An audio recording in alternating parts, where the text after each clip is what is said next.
Hello नाजरीन, आइए आज मैं आपको एक मुसलमान के दूसरे मुसलमान पर कितने हुकूक है। अल्लाह के नबी सल्लल्लाहु अलैहि वसल्लम ने इरशाद फरमाया कि एक मुसलमान के दूसरे मुसलमान पर 6 हुकूक है।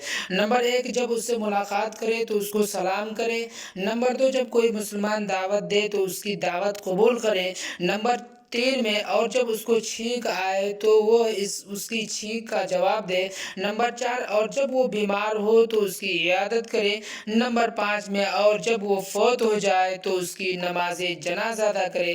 नंबर 6 में, और उसके लिए वही कुछ पसंद करे जो अपने लिए पसंद करता हो। इस हदीस को इमाम तिरमिजी और इमाम दारमी ने रवायत किया है। गोया कि इस हदीस के अंदर एक मुसलमान के दूसरे मुसलमान पर 6 हुकूक बयान किए गए हैं, जो कि वाज़ेह है। अगर आपको ये वीडियो पसंद आया हो तो आप लाइक, शेयर एंड सब्सक्राइब करना ना भूलें। फिर इंशाल्लाह दूसरी हदीस लेकर बहुत जल्द मिलूंगा।